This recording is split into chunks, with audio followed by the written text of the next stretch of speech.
Hi friends, ಎಲ್ಲರಿಗೂ ನಮಸ್ಕಾರ. ಬನ್ನಿ ಫ್ರೆಂಡ್ಸ್, ಶಾರದೆ ಸೀರಿಯಲ್ನ ಇವತ್ತಿನ ಸಂಚಿಕೆಯಲ್ಲಿ ಏನಾಗ್ತಿದೆ ಅಂತ ನೋಡ್ಕೊಬರೋಣ. ಅದಕ್ಕೂ ಮುಂಚೆ ಯಾರೆಲ್ಲ ನನ್ನ ವಿಡಿಯೋ ನೋಡ್ತಾ ಇದ್ದೀರಾ ಅವರೆಲ್ಲ ಪ್ಲೀಸ್ ಪುಟ್ಟದೊಂದು ಲೈಕ್ ಮಾಡಿ, ಹಾಗೆ ಫಾಲೋ ಮಾಡೋದನ್ನು ಮರಿಬೇಡಿ. ಬನ್ನಿ ಸ್ಟಾರ್ಟ್ ಮಾಡೋಣ. ಫ್ರೆಂಡ್ಸ್, ಮೊದಲಿಗೆ ನಕ್ಷತ್ರನ ಹತ್ರ ಕೈ ಮುಗಿದು ಈ ಕಡೆ ದೀಪು ನಮ್ಮಮ್ಮನ ಒಂದು ಮಾಡೋ ದೇವ್ರೆ, ನಮ್ಮಮ್ಮ ತುಂಬ ಒಳ್ಳೆಯವರು ಅಂತ ಬೇಡ್ತಾ ಇರಬೇಕಾದ್ರೆ ಸಿದ್ದು ಹೇಳ್ತಾ ಇರ್ತಾನೆ, ನಿನ್ನಂಥ ಪುಟಾಣಿ ದೇವ್ರ ಹತ್ರ ಪ್ರೇಯರ್ ಮಾಡ್ತಿದ್ರೆ ಖಂಡಿತ ದೇವರು ಒಳ್ಳೇದು ಮಾಡೇ ಮಾಡ್ತಾನೆ.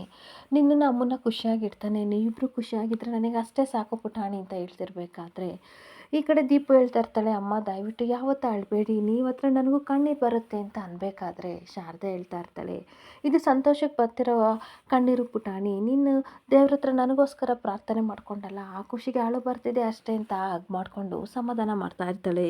ಹಾಗೆ ಸರಿ ಅಮ್ಮ, ಸರಿಯಪ್ಪ, ಗುಡ್ ನೈಟ್ ಅಂತ ದೀಪು ಮಲ್ಗೋಕೆ ಹೋಗ್ತಿರ್ಬೇಕಾದ್ರೆ ಶಾರದಾ ಹೇಳ್ತಾ ಇರ್ತಾಳೆ, ಮನೇಲಿ ನಡೀತಿರೋ ಘಟನೆಗಳೆಲ್ಲ ಆ ಪುಟ್ಟು ಮಗು ಮೇಲೆ ಎಷ್ಟು ಪರಿಣಾಮ ಬೀರ್ತಿದೆ ಅಲ್ವ ಮಾವ ಅಂತ ಅಂದಾಗ, ಮಕ್ಕಳೇ ಹಾಗೆ ಎಲ್ಲನೂ ಬೇಗ ಸೀರಿಯಸ್ ಆಗಿ ತಗೋತವೆ, ಹಾಗೆ ಒಂದೆರಡು ದಿನ ಎಲ್ಲ ಮರೆತು ತಲೆ ಕೆಡಿಸ್ಕೋಬೇಡಿ ಅಂತ ಸಿದ್ದು ಸಮಾಧಾನ ಮಾಡ್ತಾ ಇರ್ತಾನೆ. ಹಾಗೆ ಇನ್ನೊಂದು ಕಡೆ ಶಾರದಾ ಸಿಕ್ಕಾಪಟ್ಟೆ ಬೇಜಾರಿಂದ ಪುನಃ ನಿಂತಿರ್ಬೇಕಾದ್ರೆ, ಯಾಕೆ ಶಾರದವ್ರು ಏನಾಯ್ತು ಅಂತ ಅಂದಾಗ, ರೋಹನ್ ಬಗ್ಗೆ ಯೋಚನೆ ಮಾಡ್ತಿದ್ದೀನಿ ಅಂತ ಹೇಳ್ತಾ ಇರ್ತಾಳೆ. ಎಲ್ಲ ಸರಿ ಹೋಯ್ತಲ್ಲ, ಅವನನ್ನು ಪೊಲೀಸರು ಅರೆಸ್ಟ್ ಮಾಡಿ ಕರ್ಕೊಂಡು ಹೋಗಿದ್ದಾರೆ, ಅವನು ಕಂಬಿ ಹಿಂದೆ ನಿಂತಿದ್ದಾನೆ, ಮತ್ತೇನಕ್ಕೆ ನಿಮಗೆ ಭಯ ಅಂತ ಅನ್ಬೇಕಾದ್ರೆ, ಏನು ಗೊತ್ತಾ ಸರ್, ಪೊಲೀಸ್ ಹೇಳ್ಕೊಂಡು ಹೋಗ್ತಾ ಇರಬೇಕಾದ್ರೆ ರೋಹನ್ ಜ್ಯೋತಿಕಾ ಹತ್ರ ಹೋಗಿ ಏನೋ ಹೇಳ್ತಾ, ಅವನು ಹೇಳೋ ಮಾತಿಗೆ ಅವಳು ಸಿಕ್ಕಾಬಟ್ಟೆ ಟೆನ್ಷನ್ ಆಗಿದ್ಲು, ಅದನ್ನು ನಾನು ಒಬ್ಸರ್ವ್ ಮಾಡಿದೆ. ಹಾಗಾದರೆ ಅವನಿಗೆ ಬೇರೆ ಏನೂ ಸತ್ಯ ಗೊತ್ತಾಗಿದೆ, ಅದಕ್ಕೆ ಅವನು ಬ್ಲ್ಯಾಕ್ ಮೇಲ್ ಮಾಡ್ತಿದ್ದಾನೆ, ಅದೇನು ಅಂತ ನಾವು ತಿಳ್ಕೊಬೇಕು ಅಂತ ಅಂದಾಗ, ಇದ್ರ ಬಗ್ಗೆ ತಲೆ ಕೆಡಿಸ್ಕೋಬೇಡಿ, ಅದನ್ನೆಲ್ಲ ನಾನು ನೋಡ್ಕೋತೀನಿ. ರೋಹನ್ಗೆ ಏನೇ ಸತ್ಯ ಗೊತ್ತಿದ್ರು ಸಹ ಯಾವ ರೀತಿ ಬಾಯಿ ಬಿಡಿಸ್ಬೇಕು ಅಂತ ನನಗೆ ತುಂಬ ಚೆನ್ನಾಗಿ ಗೊತ್ತು, ನೀವು ಈಗ ಹೋಗಿ ಮಲ್ಕೊಳ್ಳಿ ಅಂತ ಶಾರದಂಗೆ ಇರ್ತಾ ಇರ್ತಾನೆ. ಹಾಗೆ ಇನ್ನೊಂದು ಕಡೆ ಮನೆಯವರೆಲ್ಲರೂ ಸಹ ಡೈನಿಂಗ್ ಟೇಬಲ್ ಮೇಲೆ ಕೂತ್ಕೊಂಡು ತಿಂಡಿ ತಿಂತಿರ್ಬೇಕಾದ್ರೆ ತಾತ ಹೇಳ್ತಾ ಇರ್ತಾರೆ, ಹಳೇದೇನೇ ಆಗಲಿ ನನಗದು ಬೇಕಾಗಿಲ್ಲ, ಇವತ್ತು ನನ್ನ ಮೊಮ್ಮಗಳು ಮಾನ ಪ್ರಾಣ, ಹಾಗೆ ಎಲ್ಲ ಸಹ ಲೈಫ್ ಉಳಿದಿದ್ದೆ ಸಿದ್ದು ಶಾರದಿಂದ, ಅದಕ್ಕೆ ನಾನು ಯಾವಾಗಲೂ ಚಿರಋಣಿ ಆಗಿರ್ತೀನಿ. ಶಾರದಾ ಬಾ ನೀನು ಕೂತ್ಕೊಂಡು ತಿಂಡಿ ತಿನ್ನು ಅಂತ ಅಂದಾಗ ಮನೆಯವ್ರಿಗೆಲ್ಲ ಸಿಕ್ಕಾಬಟ್ಟೆ ಖುಷಿ ಆಗ್ತಾ ಇದ್ರೆ, ಈ ಕಡೆ ಜ್ಯೋತಿಕನಿಗೂ ಸುಮಿತ್ರನಿಗೂ ಸಿಕ್ಕಾಬಟ್ಟೆ ಕೋಪ ಬರ್ತಾ ಇರುತ್ತೆ. ಹಾಗೆ ಸಿದ್ದು ಹೇಳ್ತಾ ಇರ್ತಾನೆ, ತಾತನೇ ಹೇಳಿದಾರಲ್ವಾ, ಬನ್ನಿ ಶಾರದವರು ನೀವು ನಮ್ಮ ಜೊತೆ ಕೂತ್ಕೊಂಡು ತಿಂಡಿ ತಿನ್ನಿ ಅಂತ ಅಂದಾಗ, ಈ ಕಡೆ ಸುಮಿತ್ರನ ಮುಖ ನೋಡಿಕೊಂಡು ಶಾರದಾ, ಪರವಾಗಿಲ್ಲ ನಾನು ಆಮೇಲೆ ತಿಂತೀನಿ, ನೀವೆಲ್ಲ ತಿನ್ನಿ ಅಂತ ಹೇಳ್ತಾ ಇರ್ತಾಳೆ. ಇನ್ನೊಂದು ಕಡೆ ಜ್ಯೋತಿಕನು ಸಹ, ತಾತ ನಿಮ್ಮ ಪಾಡಿಗೆ ನೀವು ತಿನ್ನಿ, ಕೂಲಾಗಿ ತಿನ್ನಿ, ಯಾಕೆ ಟೆನ್ಷನ್ ಮಾಡ್ಕೋತೀರಾ, ಅವಳ ಆಮೇಲೆ ತಿಂತಾಳೆ ಅಂತ ಅನ್ಬೇಕಾದ್ರೆ ಈ ಕಡೆ ದಶರಥ ಹೇಳ್ತಾ ಇರ್ತಾನೆ, ಯಾಕೆ ಜೋ ಈ ರೀತಿ ಮಾತಾಡ್ತಿದ್ದೀಯಾ, ಮನೆಯವರೆಲ್ಲ ಒಟ್ಟಿಗೆ ಕೂತ್ಕೊಂಡು ತಿಂಡಿ ತಿಂದು ಎಷ್ಟು ದಿನಗಳಾಯಿತು, ಇವಾಗ ಶಾರದನು ನಮ್ಮ ಜೊತೆ ಕೂತ್ಕೊಂಡು ತಿಂದರೆ ಎಲ್ಲರಿಗೂ ಖುಷಿಯಾಗುತ್ತೆ, ಬಾರಮ್ಮ ಅಂತ ಅಂದಾಗ, ಬನ್ನಿ ಶಾರದವ್ರೆ, ಮಾವನು ಹಾಗೆ ತಾತನ ಕರ್ತಿದಾರಲ್ಲ ಕೂತ್ಕೊಂಡು ತಿಂಡಿ ತಿನ್ನಿ ಅಂತ ಅಂದಾಗ ಶಾರದಾ ಸಿಕ್ಕಾಬಟ್ಟೆ ಖುಷಿಯಿಂದ ತಿಂಡಿ ತಿನ್ನೋಕ್ಕೆ ಅಂತ ಈ ಕಡೆ ಸುಮಿತ್ರ ಪಕ್ಕ ಕೂತ್ಕೊಂಡ ತಕ್ಷಣ ಅವಳು ಸಿಕ್ಕಾಬಟ್ಟೆ ಕೋಪ ಮಾಡಿಕೊಂಡು ಎದ್ದು ನಿಂತ್ಕೊಬಿಡ್ತಾಳೆ. ಹಾಗೆ ಏನಾಯಿತು ಸುಮಿತ್ರ ಅಂತ ತಾತ ಕೇಳ್ತಿರ್ಬೇಕಾದ್ರೆ, ನನಗೆ ಸ್ವಲ್ಪ ಕೆಲಸ ಇದೆ, ನೀವೆಲ್ಲ ತಿನ್ನಿ, ನಾನು ಆಮೇಲೆ ಬರ್ತೀನಿ ಅಂತ ಹೋಗ್ತಾ ಇದ್ರೆ ದಶರಥ ಸುಮಿತ್ರನ ಕೈನ ಹಿಡ್ಕೊಬಿಡ್ತಾನೆ. ಹಾಗೆ ಮತ್ತೆ ಹೇಳ್ತಾ ಇರ್ತಾನೆ, ಅಲ್ಲ ಸುಮಿತ್ರ, ತಿಂಡಿನ ತಿನ್ನೋದು ಬಿಟ್ಟು ಹೋಗಿ ಅಲ್ಲಿ ಕೆಲಸ ಮಾಡೋಂಥದ್ದೇನಿಲ್ಲ, ಆಕಾಶ ಬೀಳೋ ಅಂಥ ಕೆಲಸ ಏನೂ ಇಲ್ಲ, ತಲೆ ಕೆಡಿಸ್ಕೋಬೇಡ, ಕೂತ್ಕೊಂಡು ತಿಂಡಿ ತಿನ್ನು ಅಂತ ಹೇಳ್ತಾ ಇದ್ರೆ ಶಾರದಾ ತನ್ನ ಮನಸ್ಸಲ್ಲಿ ಯೋಚನೆ ಮಾಡ್ತಾ ಇರ್ತಾಳೆ, ನಿಮ್ಮ ಪಕ್ಕ ನಾನು ಕೂತಿರೋದಕ್ಕೆ ನಿಮಗೆ ತಿಂಡಿ ತಿನ್ನೋಕ್ಕೆ ಇಷ್ಟ ಇಲ್ದಲೆ ಎದ್ದೋಗ್ತಿದ್ದೀರಾ ಅಮ್ಮ, ಆದರೆ ಒಂದಲ್ಲ ಒಂದು ದಿನ ನೀವೇ ನಿಮ್ಮ ಪಕ್ಕ ಕೂರಿಸ್ಕೊಂಡು ನನಗೆ ಕೈ ತುತ್ತು ಕೊಡ್ತೀರಾ, ಆ ನಂಬಿಕೆ ನನಗಿದೆ ಅಂತ ತನ್ನ ಮನಸ್ಸಲ್ಲಿ ಹೇಳ್ಕೊಂಡು ಒಳೊಳಗೆ ಕಣ್ಣೀರಾಗ್ತಾ ಇದ್ರೆ, ಇನ್ನೊಂದು ಕಡೆ ಪಾರಿಜಾತ ಹೇಳ್ತಾ ಇರ್ತಾಳೆ, ಯಾರ್ಯಾರೋ ಬಂದು ಎಲ್ಲೆಲ್ಲೋ ಕೂತ್ಕೊಂಡು ತಿಂಡಿ ತಿಂದರೆ ಇನ್ನೇನಾಗುತ್ತೆ, ಮನಸ್ಸಿಗೆ ಬೇಜಾರಾಗಲ್ವಾ, ಕೆಲಸದವಳು ಎಲ್ಲಿರಬೇಕು ಅಲ್ಲಿದ್ದರೆ ಚೆನ್ನಾಗಿರುತ್ತೆ ಅಂತ ಹೇಳ್ತಿದ್ರೆ ತಾತ, ಪಾರಿಜಾತ ಬಾಯಿ ಮುಚ್ಕೊಂಡು ತಿಂಡಿ ತಿಂತೇ ಇಲ್ವೋ ಅಂತ ಬೈತಾ ಇರ್ತಾರೆ.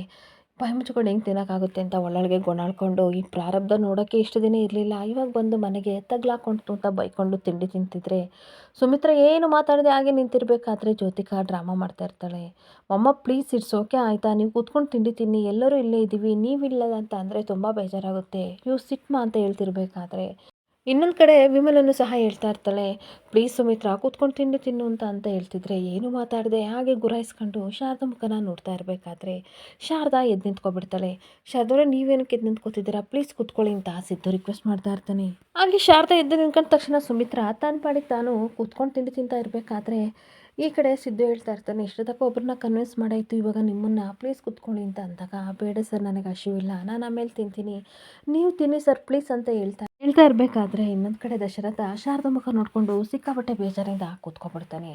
ಹಾಗೆ ಎಲ್ಲರೂ ತಿಂಡಿ ತಿಂದು ಹೋದ್ಮೇಲೆ ಶಾರದಾ ಒಬ್ಬಳೇ ತಿಂಡಿ ತಿಂತಾ ಕೂತಿರ್ತಾಳೆ. ತಿಂದ್ಬಿಟ್ಟು ಹಾಗೆ ಪ್ಲೇಟೆಲ್ಲ ವಾಶ್ ಮಾಡಿ ಕ್ಲೀನ್ ಮಾಡ್ತಾ ಇರಬೇಕಾದ್ರೆ ಅಷ್ಟೊತ್ತಿಗೆ ಸಿದ್ದು ಕಿಚನ್ಗೆ ಮತ್ತೆ ಬರ್ತಾನೆ. ಬಂದುಬಿಟ್ಟು ತಟ್ಟೆನ ತೊಗೊಂಡು, ಶಾರದವ್ರೆ, ಈ ಪ್ಲೇಟಲ್ಲಿ ನನ್ನ ಮುಖ ತುಂಬ ಬ್ಲರ್ರಾಗಿ ಕಾಣ್ತಿದೆಯಲ್ವಾ, ನಾನೇ ಬ್ಲರ್ ಆಗಿದ್ದೀನಾ ಅಥವಾ ಪ್ಲೇಟಲ್ಲಿ ಆ ರೀತಿ ಕಾಣ್ತಿದೆಯಾ ಅಂತ ಕೇಳಬೇಕಾದ್ರೆ, ಯಾಕೆ ಸರ್ ಈ ರೀತಿ ದೀಪು ಕೇಳೋ ಥರ ಕ್ವಶನ್ ಕೇಳ್ತಾ ಇದ್ದೀರಲ್ಲ, ಇದು ಊಟ ಮಾಡೋ ತಟ್ಟೆ, ಇದರಲ್ಲಿ ಮುಸ್ಕರ ಇದೇ ರೀತಿ ಕಾಣೋದು. ಹಾಗೆ ಮಿರರ್ ಮುಂದೆ ಹೋಗಿ ನಿಂತ್ಕೊಳ್ಳಿ, ನಿಮ್ಮ ಫೇಸ್ ಕ್ಲಿಯರಾಗಿ ಕಾಣುತ್ತೆ ಅಂತ ಶಾರದಾ ಹೇಳ್ತಾ ಇರ್ತಾಳೆ. ಹಾಗೆ ಸಿದ್ಧನು ಸಹ, ಹೌದು ಶಾರದವ್ರೆ, ನೀವು ಹೇಳ್ತಿರೋದು 100% ಕರೆಕ್ಟು. ಅದೇ ರೀತಿ ಸತ್ಯನ ಮುಚ್ಚಿಟ್ರೆ ಇದೇ ರೀತಿ ಅಸಡ್ಡೆಯಾಗಿ ಕಾಣೋದು. ಅದು ಬೆಳಕಿಗೆ ಬರೋವರೆಗೂ ಸಹ ಈ ಮುಸ್ಕರ ಥರ ತಟ್ಟೆಲಿ ನಾವು ಹೇಗೆ ನೋಡ್ಕೋತೀವಿ, ಯಾವ ರೀತಿ ನಮ್ಮ ಫೇಸು ಬ್ಲರ್ರಾಗಿ ಕಾಣುತ್ತೆ ಆ ರೀತಿ ಕಾಣ್ತಾ ಇರ್ತೀವಿ. ಅದೇ ಮಿರರ್ ಮುಂದೆ ಹೋಗಿ ನಿಂತ್ಕೊಂಡಾಗ ಎಷ್ಟು ಸ್ವಚ್ಛತೆಯಾಗಿ ಕಾಣ್ತೀವಿ, ಅದೇ ರೀತಿ ಸತ್ಯ ಹೊರಗಡೆ ಬಂದರೆ ಖಂಡಿತ ಒಳ್ಳೆಯದಾಗುತ್ತೆ ಅಂದಾಗ, ಯಾವ ವಿಷಯದ ಬಗ್ಗೆ ಹೇಳ್ತಾ ಇದ್ದೀರಾ ಸರ್ ಅಂತ ಶಾರದಾ ಕೇಳ್ತಾ ಇರ್ತಾಳೆ. ಅಲ್ಲ ಶಾರದವ್ರೆ, ಗೊತ್ತಿದ್ದು ಪುನಃ ನನ್ನನ್ನು ಕೇಳ್ತಿದ್ದೀರಲ್ಲ, ನೀವು ನೊಂದ್ಕೊಳ್ಳೋದು, ಎಲ್ಲರೂ ಅಂದರೆ ಏನಾದ್ರು ತಪ್ಪು ತಿಳ್ಕೊತಾರೆ ಅಂತ ಮುಜುಗರ ಪಡೋದು, ಒಳೊಳಗೆ ಸಂಕಟ ಪಡೋದು, ಇದನ್ನೆಲ್ಲ ನನ್ನ ಕೈಲಿ ನೋಡೋಕ್ಕಾಗ್ತಿಲ್ಲ. ದಯವಿಟ್ಟು ಮನೆಯವರಿಗೆ ಸತ್ಯ ಹೇಳಿ ಶಾರದಾ ಅವರೇ, ಎಲ್ಲ ಸರಿ ಹೋಗುತ್ತೆ ಅಂತ ಹೇಳ್ತಾ ಇರ್ತಾನೆ. ಹಾಗೆ ಏನು ಗೊತ್ತಾ ಮಾವ, ನನ್ನ ಬಗ್ಗೆ ಬೇರೆ ಯಾರಾದರೂ ತಪ್ಪಾಗಿ ತಿಳ್ಕೊಂಡಿದ್ರೆ ನಾನು ಸರಿಯಾಗಿ ಹೇಳ್ತಾ ಇದ್ದೆ. ಆದರೆ ಈ ಮನೆಯವರು ನನ್ನನ್ನು ತಪ್ಪಾಗಿ ತಿಳ್ಕೊಂಡಿದ್ದಾರೆ. ಇವರು ಸರಿ ಹೋಗೋವರೆಗೂ ಸಹ ನಾನು ಸತ್ಯನೇ ಹೇಳೋಕ್ಕಾಗಲ್ಲ. ಅವರಿಗೆ ನಂದೇನು ತಪ್ಪಿಲ್ಲ ಅಂತ ಅರ್ಥ ಮಾಡಿಸ್ಕೋಬೇಕು. ಅಲ್ಲಿವರೆಗೂ ಸಹ ಸತ್ಯನ ಬಾಯಿ ಬಿಡೋಕ್ಕಾಗಲ್ಲ ಮಾವ ಅಂತ ಹೇಳ್ತಾ ಇರ್ತಾಳೆ. ಹಾಗೆ ಸಿದ್ದು, ಸರಿ ಶಾರದಾ ಅವರೇ, ನಾನು ಹೇಳೋದನ್ನೆಲ್ಲ ಹೇಳಿದ್ದೀನಿ. ಇನ್ಮೇಲೆ ನಿಮಗೆ ಬಿಟ್ಟಿದ್ದು ಅಂತ ಹೋಗ್ತಿರ್ಬೇಕಾದ್ರೆ, ಮಾವ ಒಂದು ನಿಮಿಷ ರೋಹನ್ ಬಗ್ಗೆ ತಿಳ್ಕೊಬೇಕಿತ್ತು ಅಂತ ಅಂದಾಗ, ನೀವು ತಲೆ ಕೆಡಿಸ್ಕೋಬೇಡಿ, ಅದ್ರ ಬಗ್ಗೆ ನಾನು ವಿಚಾರಿಸ್ತೀನಿ ಅಂತ ಹೇಳಿ ಸಮಾಧಾನ ಮಾಡಿ ಹೋಗ್ತಾ ಇರ್ತೀನಿ. ಹಾಗೆ ಈ ಕಡೆ ಸಿದ್ದು ಹೋಗಿದ ತಕ್ಷಣ ಕಿಚನ್ಗೆ ಜ್ಯೋತಿಕಾ ಬರ್ತಾಳೆ. ಬಂದ್ಬಿಟ್ಟು ಶಾರದಾ ತಟ್ಟೆ ಕ್ಲೀನ್ ಮಾಡೋದನ್ನು ನೋಡಿಬಿಟ್ಟು ಒಂದು ತಟ್ಟೆ ತೊಗೊಂಡು ಬೇಕು ಅಂತ ಕೆಳಗಡೆ ಬೀಳಿಸಿದಾಗ ಇವಳಿಗಂತೂ ಸಿಕ್ಕಾಪಟ್ಟೆ ಬೇಜಾರಾಗ್ತಾ ಇರುತ್ತೆ. ಹಾಗೆ, ಏನು ಶಾರದಾ, ತಟ್ಟೆ ಕೆಳಗಡೆ ಬಿದ್ದಿದೆ, ತಂದ್ಕೊಡು ಅಂತ ಅಂದಾಗ ಶಾರದಾ ಕೇರ್ ಮಾಡದೇ ಇರ್ತಿರ್ಬೇಕಾದ್ರೆ, ನೀನು ನನ್ನನ್ನು ಎಷ್ಟೇ ಇಗ್ನೋರ್ ಮಾಡಿದರೂ ಸಹ ನಿನ್ನ ಪರಿಸ್ಥಿತಿ ಬದಲಾಗಲ್ಲ ಅಲ್ವಾ ಶಾರದಾ ಅಂತ ಆಡ್ಕೋತಾ ಇರ್ತಾಳೆ. ಹಾಗೆ ಇನ್ನೊಂದು ಕಡೆ ಶಾರದಾ ಏನು ಮಾತಾಡದೆ ತನ್ನ ಪಾಡಿ ತಾನು ಕೆಲಸ ಮಾಡ್ತಿರ್ಬೇಕಾದ್ರೆ ಜ್ಯೋತಿಕೆ ಹೇಳ್ತಾ ಇರ್ತಾಳೆ, ಈ ಮನೇಲಿ ಮಹಾರಾಣಿ ಥರ ಇರ್ಬೋದು ಅಂತ ಅಂದ್ಕೊಂಡು ಬಂದೆ ಅಲ್ವಾ ಶಾರದಾ, ಆದರೆ ಈ ಮನೇಲಿ ನಿನ್ನ ಕೆಲಸ ಯಾವುದು ಹೇಳು, ನಮ್ಮ ಕಾಲು ಹಡಿ, ಅದು ನಿನಗೆ ಇವಾಗ ಚೆನ್ನಾಗಿ ಅರ್ಥ ಆಗಿದೆ ಅಲ್ವಾ ಶಾರದಾ ಅಂತ ಅಂದಾಗ, ಕಾಲ ಆಗಿರ್ಬೋದು ಅಥವಾ ಪರಿಸ್ಥಿತಿ ಆಗಿರ್ಬೋದು, ಯಾವುದೇ ಬದಲಾದರೂ ಸಹ ನನ್ನ ಮನಸ್ಥಿತಿ ಯಾವುದೇ ಕಾರಣಕ್ಕೂ ಬದಲಾಗಲ್ಲ ಜ್ಯೋತಿಕಾ ಅಂತ ಹೇಳ್ತಾ ಇರ್ತಾಳೆ. ಹಾಗೆ ಸಿದ್ದುನ ನಾನು ಮದುವೆ ಆಗಿದ್ದೀನಿ, ಇನ್ಮೇಲೆ ಇಲ್ಲಿ ಮಹಾರಾಣಿ ಥರ ಇರಬೇಕು ಅಂತ ಬಂದಿದ್ದೀಯ ಅಲ್ವಾ ಶಾರದಾ, ನನ್ನ ಮಮ್ಮನ ಬ್ರೈನ ವಾಶ್ ಮಾಡೋಕ್ಕೆ ಬಂದಿದ್ದೀಯ ಅಂತ ಅಂದಾಗ ಇವಳಿಗಂತೂ ಸಿಕ್ಕಾಬಟ್ಟೆ ಕೋಪ ಬರ್ತಾ ಇರುತ್ತೆ. ಹಾಗೆ ಮತ್ತೆ ಜ್ಯೋತಿಕಾ ಹೇಳ್ತಾ ಇರ್ತಾಳೆ, ಕೆಲಸದಳು ಯಾವತ್ತಿದ್ರೂ ಕೆಲಸದಳು, ಅದನ್ನು ನೀನು ನೆನ್ಪಿಡ್ಕೊ ಅಂತ ಅಂದಾಗ ಮತ್ತೆ ಶಾರದಾ ಕೋಪ ಮಾಡಿಕೊಂಡು, ನೋಡು ಜ್ಯೋತಿಕಾ, ಈ ತಟ್ಟೆ ತುಂಬ ಗಲೀಜಾಯಿತು, ಅದನ್ನು ಕ್ಲೀನ್ ಮಾಡಿ ಸ್ವಚ್ಛ ಮಾಡಿ ಎಷ್ಟು ನೀಟಾಗಿ ಮಾಡಿದ್ದೀನಿ ನೋಡು. ಅದೇ ರೀತಿ ಇವಾಗ ಮನೆಯವರಿಗೆ ಎಲ್ಲರೂ ಮೇಲೂ ನನ್ನ ಮೇಲೆ ಕೋಪ ಇದೆ. ಹಾಗೆ ನಾನು ತಪ್ಪು ಮಾಡಿದ್ದೀನಿ ಅಂತ ಅಂದ್ಕೊಂಡಿದ್ದಾರೆ. ಒಂದಲ್ಲ ಒಂದು ದಿನ ಸರಿ ಹೋಗುತ್ತೆ, ಅವಾಗ ನನ್ನನ್ನು ಒಪ್ಕೋತಾರೆ. ಅಲ್ಲಿವರೆಗೂ ನಾನು ಕಾಯ್ತೀನಿ ಅಂತ ಅನ್ಬೇಕಾದ್ರೆ, ಅದೇನು ಮಾಡ್ತೀಯೋ ಮಾಡ್ಕೊ, ಅದು ಯಾವ ರೀತಿ ಪ್ರೂವ್ ಮಾಡ್ತೀಯೋ ಮಾಡ್ಕೊ, ನಾನು ನೋಡ್ತೀನಿ ಅಂತ ಹೊರಟೋಗ್ತಿರ್ಬೇಕಾದ್ರೆ ಶಾರದಾ ಚಿಟಿಕೆ ಹೊಡೆದು ಅವಳನ್ನ ಕರಿತಾ ಇದ್ರೆ ಅವಳಿಗಂತೂ ಸಿಕ್ಕಾಪಟ್ಟೆ ಶಾಕ್ ಆಗ್ತಾ ಇರುತ್ತೆ. ಹಾಗೆ ಶಾರದಾ ಹೇಳ್ತಾ ಇರ್ತಾಳೆ, ಈ ಮನೇಲಿ ನನ್ನ ಸ್ಥಾನ ಏನು ಅಂತ ನನಗೆ ತುಂಬ ಚೆನ್ನಾಗಿ ಗೊತ್ತು, ಆದರೆ ನಿನ್ನ ಸ್ಥಾನ ಏನು ಅಂತ ನಿನಗೂ ಗೊತ್ತು ಅಲ್ವಾ. ಸೊ ಹಾಗಾಗಿ ಬಿಸಾಕಿರೋ ತಟ್ಟೆನ ನೀನೇ ಎತ್ತಿಡು ಅಂತ ಅಂದಾಗ, ನಾನೇಕೆ ಎತ್ತಿಡೋಣ ಅಂತ ಅಂದಾಗ, ನಿನ್ನ ಸ್ಥಾನ ಏನು ಅಂತ ನಿನಗೆ ತುಂಬ ಚೆನ್ನಾಗಿ ಗೊತ್ತಾಯ್ತಲ್ವ, ಅದಕ್ಕೆ ಹೇಳ್ತಾ ಇದ್ದೀನಿ ಎತ್ತಿಡು, ನನಗೆ ಬೇರೆ ಕೆಲಸ ಇದೆ ಅಂತ ಅಂದಾಗ ಇವಳಿಗಂತೂ ಸಿಕ್ಕಾಬಟ್ಟೆ ಶಾಕ್ ಮೇಲೆ ಶಾಕ್ ಆಗ್ತಾ ಇರುತ್ತೆ. ಹಾಗೆ ಇವಳೇನಿದು ಈ ಥರ ಮಾತಾಡ್ಬಿಟ್ಲಲ್ಲ, ಹಾಗಾದರೆ ನನ್ನ ಸ್ಥಾನ ಏನು ಅಂತ ಯೋಚನೆ ಮಾಡಿಕೊಂಡು ತುಂಬ ಟೆನ್ಷನಿಂದ ಕೆಳಗಡೆ ಬಿಸಾಕಿರೋ ತಟ್ಟೆನ ಅವಳೇ ಎತ್ತಿಡ್ತಾ ಇರ್ತಾಳೆ. ಹಾಗೆ ಮತ್ತೆ ಗಾರ್ಡನಿಗೆ ಬಂದು ಮತ್ತೆ ಜೊತೆಗೆ ಯೋಚನೆ ಮಾಡ್ತಾ ಇರ್ತಾಳೆ, ನಿನ್ನ ಸ್ಥಾನ ಏನು ಅಂತ ನೀನು ತುಂಬ ಚೆನ್ನಾಗಿ ಗೊತ್ತಿದ್ರು ಸಹ ಓಡಾಡಿಕೊಂಡು ಖುಷಿಯಾಗಿ ಮೆರೀತಾ ಇದೆಯಾ ಅಂತ ಹೇಳಿದ ಮಾತೆಲ್ಲ ನೆನ್ಪು ಮಾಡಿಕೊಂಡು ಟೆನ್ಷನಿಂದ ಇರ್ತಿರ್ಬೇಕಾದ್ರೆ ಗಾರ್ಡನ್ಗೆ ಸುಮಿತ್ರಾ ಬರ್ತಾಳೆ. ಯಾಕಂದ, ಯಾಕೆ ಪುಟ್ಟ ಇಲ್ಲಿ ಕೂತಿದ್ಯಾ ಅಂತ ಅಂದಾಗ, ಏನಿಲ್ಲ ಮಮ್ಮ, ಸ್ವಲ್ಪ ಬೇಜಾರಾಯಿತು ಅಂತ ಕಣ್ಣೀರಾಗ್ತಾ ಇರ್ತಾಳೆ. ಹಾಗೆ ಪುಟ್ಟ ಏನು ಕಳ್ತಿದ್ಯಾ ಅಂತ ಅನ್ಬೇಕಾದ್ರೆ, ನೋ ಮಮ್ಮ ಅಂತ ನಾಟಕ ಮಾಡ್ತಿರ್ಬೇಕಾದ್ರೆ, ನನಗೆಲ್ಲ ತುಂಬ ಚೆನ್ನಾಗಿ ಅರ್ಥ ಆಗುತ್ತೆ. ಜೀವನ ತುಂಬ ದೊಡ್ಡದು, ಪ್ರತಿದಿನ ನಾವು ಪ್ರತಿಯೊಂದು ಕೆಲಸಗಳನ್ನು ಕಲಿಬೇಕಾಗುತ್ತೆ ಪುಟಾಣಿ.